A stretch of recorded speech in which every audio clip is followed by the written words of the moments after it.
There was a lot happening in South Australia this weekend, and it started with me reading one of the most useless and hypocritical political documents I've ever seen. It was breathtaking because the person who presented it has been at the root of the problems that he now claims he actually wants to fix. The author is Liberal Senate leader Simon Birmingham, who made the presentation at the South Australian Liberal Party annual general meeting. Now, before I get to the content, I've got to paint this picture of the last decade or so of the Liberals in SA. They've been dominated by an intolerant cabal of lefties who call themselves moderates, but who are, in reality, more Labor-like than Liberal in their policy approach.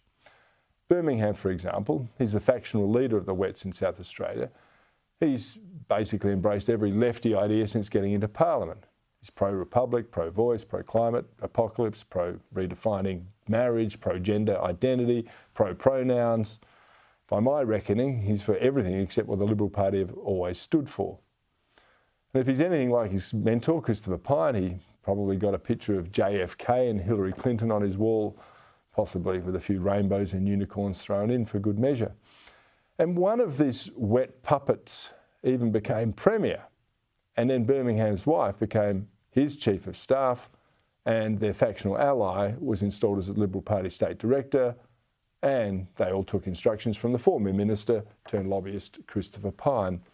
Now, as an interesting aside, Pyne was canvassing for support to be a special nominee to the State Council, but he couldn't muster up the required support. The man who likes to refer to himself as the fixer looks to have now been fixed. Well, anyway, under that team of wet apparatchiks, we had the worst government in South Australia in memory.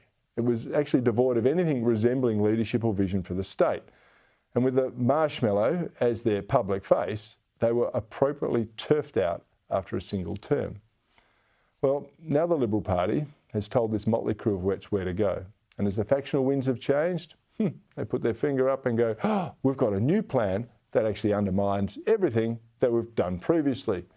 To me, it's a desperate attempt to preserve power and try and remain relevant. So, to Birmingham's opus, it's entitled A Blueprint for Growth and Unity. Well, it could just as easily be labelled a manifesto of hypocrisy. You see, the paper decries a winner-take-all approach. It demands gender diversity and quotas. It laments the lack of members and decries factionalism. As I said, it's one of the most hypocritical political documents I've ever read. Let's briefly run through the 5-point plan, and I'll add some contextual truths to Birmingham's inconsistent message. First, there's a proposal for community pre-selections that actually involve non-members of the Liberal Party. The Wet faction, they always resisted every Liberal Party member getting a vote in pre-selections. You see, that meant it was because democracy meant it was too difficult to actually control people. And many years ago, they only changed their mind when the numbers made it inevitable. And they do that all the time because that way they're always on the winning side. But now, after years of condemning democracy in the Liberal Party, they want to open up to people who aren't members of the Liberal Party to vote in pre-selections. Yeah, I'll put my hand up to that. Anyway, after years of condemning recruitment of members into the Liberal Party, they've said it's branch stacking and kicked people out because they've been too affiliated with churches. Now they want to include people who aren't members of the party. But I have to point out Birmingham's plan excludes, quote, a community pre-selection for a seat held by an incumbent Liberal MP until there's a special vote of local Liberal Party members. Right, do you get that? Special entitlements for MPs, have a vote of the local members about allowing non-members in. Talk about having your cake and eating it too. Well, the second reform is about abolishing the special interest group entitlements that have long actually entrenched the wet factional base.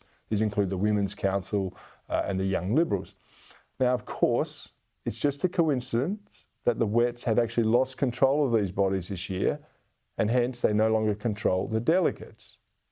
It's clearly a case of if the Wets can't have them, oh, well, then they're bad and no one else should be able to claim them either. Next, he goes on and says we need proportional representation for internal party elections. Well, forgive me, but after a decade of winner-take-all wet warfare, they've suddenly decided this is not a good idea. Again, the about face is because they've lost the numbers and are now in a position of loser loses all. And Birmingham even condemns the factional power sharing arrangements in other Liberal divisions. They're the things that we've commented on for years, about the grubby deals that entrench the power of factional warlords and spark even grubbier deals brokered by lobbyists who are keen to shape political outcomes for money. Next, Birmingham insists the Libs need a more professional state executive. Nothing wrong with that. As long as it includes a gender quota. I mean, nothing screams professionalism more than a mandated equal representation of men and women, despite there being no definition of what a man or a woman is. But, with the left of anything, you can probably guess for yourselves, anything will go. Except for merit, of course. That doesn't matter in dividing up the quota numbers. And I'm also not sure how the proposal to extend executive terms from 1 to 2 years will make factional hacks more professional. But apparently it will, you see. And Birmingham also wants to prevent family members and staff of MPs from filling roles within the state organisation. I must point out, though, no mention is made of family members being shoehorned into senior roles with inept premiers, so presumably that little scheme will still be allowed in the future. But in true democratic form, Birmingham keeps a position on the executive for the senior federal representative. Well, that would be him. And when he can't go, he gets to choose someone else from his little faction to actually represent him. Now that's what I call professionalism. And it brings me to point 5, the need to secure the best candidates. What the Liberals need, apparently, is a talent pool, with those embraced by this endorsement cocoon being given a quiet wink and a nod to pre-selectors. That's the one you should choose.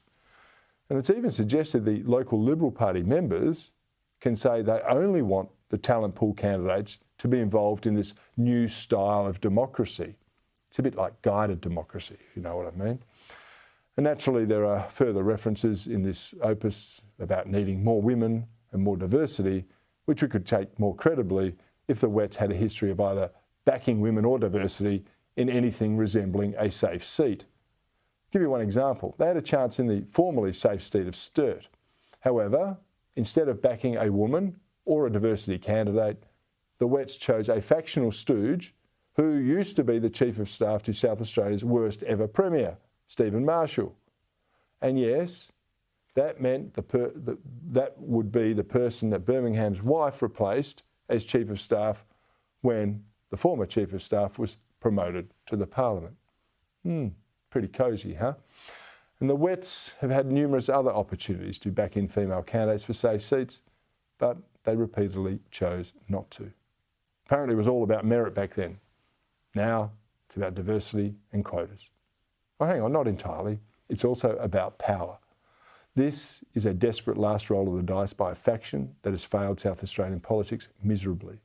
They've traduced every principle and every traditional policy in their quest to grasp and retain power. And now the Liberal Party has had enough.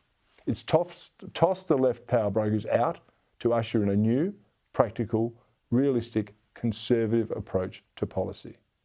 And that renewal is all down to the hard work of Senator Alex Antic, who's inspired thousands to join the Liberal Party to reclaim the vision of a mainstream party grounded in truth and grounded in opportunity while eschewing cronyism. In that respect, we should all be cheering Senator Antic on.